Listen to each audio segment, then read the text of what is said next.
अस्सलामु अलैकुम वरहमतुल्लाहि वबरकातुहु। अशहदु अल्ला इलाहा इल्लल्लाह वहदहु ला शरीका लहु व अशहदु अन्ना मुहम्मदन अब्दुहु व रसूलुहु। मैं गवाही देता हूँ कि अल्लाह के सिवा कोई माबूद नहीं, वह एक है, उसका कोई शरीक नहीं। और मैं गवाही देता हूँ कि मुहम्मद सल्लल्लाहु अलैहि वसल्लम अल्लाह के बंदे और रसूल हैं। मैं आपको दावत कुरान के 7वें मरहले में खुश आमदीद कहता हूँ। आज का हमारा उन्वान है कुरान हकीम और दावत व तबलीग। कुरान हकीम को छोड़कर किसी भी और किताब के ज़रिए से दीन की दावत व तबलीग और जिहाद अकबर मुमकिन नहीं है। इस उन्वान के तहत हम चंद आयत का मुताला करेंगे। आज की हमारी पहली आयत सूरह अल-इनाम की आयत नंबर 19 है। बिस्मिल्लाहिर्रहमानिर्रहीम। आप कहिए कि सबसे बड़ी चीज़ गवाही देने के लिए कौन है? आप कहिए कि मेरे और तुम्हारे दरमियान अल्लाह गवाह है और मेरे पास ये कुरान बतौर वही के भेजा गया है, ताकि मैं इस कुरान के ज़रिए से तुमको और जिस को ये कुरान पहुँचे इन सब को डराऊं।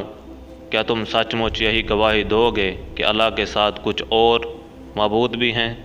आप कह दीजिए मैं तो गवाही नहीं देता। आप फरमा दीजिए कि बस वो तो एक ही माबूद है और बेशक तुम्हारे शिर्क से बेजार हूँ। हमें भी कुरान पर अमल और इससे तबलीग करनी चाहिए और हदीस को कुरान की वजाहत में बयान करना चाहिए। इस तरह हम लोगों को कुरान के करीब कर सकते हैं और फ़िरक़ावारियत ने जो लोगों को कुरान से दूर कर दिया है और लोगों को लोगों से दूर कर दिया है, हम करीब कर सकते हैं। और एक इस्लामी मुआशरे की तकमील तब तक मुमकिन ही नहीं जब तक मुसलमान कुरान को समझेंगे नहीं और इस पर अमल नहीं करेंगे। हम एक और आयत का तर्जमा पढ़ेंगे जो कि कुरान मजीद की सूरह नंबर 50 सूरह क़ाफ है। इसकी आयत नंबर 45 है। बिस्मिल्लाहिर्रहमानिर्रहीम। ये जो कुछ कह रहे हैं हम बखूबी जानते हैं और आप इन पर जबर करने वाले नहीं, तो आप कुरान के ज़रिए इन्हें समझाते रहें जो मेरे वाईद डरावे के वादों से डरते हैं। ये बात वाज़ेह है, जो वाकई हक़ की तलाश में है वो जब कुरान पढ़ा जाए या इसकी तबलीग की बात की जाए तो आगे बढ़कर सुनने वाला और अमल करने वाला होगा और कुरान की तबलीग भी शौक़ से करेगा। हम एक और आयत का तर्जमा पढ़ेंगे जो कि कुरान मजीद की 25वें नंबर पे सूरत है, सूरह अल-फुरक़ान, और इसकी आयत नंबर 52 है।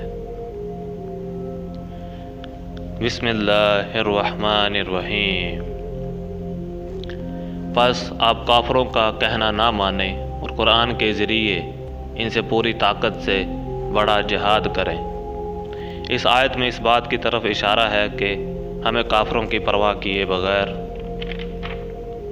इस कुरान की तबलीग करनी है और यही बड़ा जिहाद है। हम एक और आयत का तर्जमा पढ़ेंगे जो कि कुरान मजीद की सूरह नंबर 41वीं सूरत सूरह हामीम अस-सजदा है। इसकी आयत नंबर 33 है। बिस्मिल्लाहिर्रहमानिर्रहीम। और इससे ज़्यादा अच्छी बात वाला कौन है जो अल्लाह की तरफ बुलाए और नेक काम करे और कहे कि मैं यकीनन मुसलमानों में से हूँ। वाकई इस शख्स से ज़्यादा किसकी बात अच्छी हो सकती है जो कुरान के ज़रिए लोगों को अल्लाह की तरफ बुलाए और ख़ुद भी नेक अमल करे। हमें भी चाहिए कि हम भी इस खैर में हिस्सा डालें और कुरान की तालीमात को आम करें। جس طرح سے میں آپ کو یہ آیات پڑھ کر سنا رہا ہوں، آپ ان کو آگے شیئر کر کے قرآن کی اس خدمت میں حصہ ڈال سکتے ہیں۔ اللہ ہم سب کو توفیق دے کہ ہم قرآن کی تعلیمات کو عام کریں اور اس پر عمل کریں۔ اس طرح سے ہمارا دعوت قرآن کا 7واں مرحلہ اختتام کو پہنچتا ہے۔ اللہ ہمیں ہدایت دے اور قرآن کو سمجھ کر پڑھنے اور اس پر عمل کرنے کی توفیق عطا فرمائے۔ فی امان اللہ۔ اور وحی کیا گیا ہے میری طرف یہ قرآن تاکہ میں اس سے تبلیغ کر دوں تمہیں اور جس تک بھی یہ پہنچ جائے۔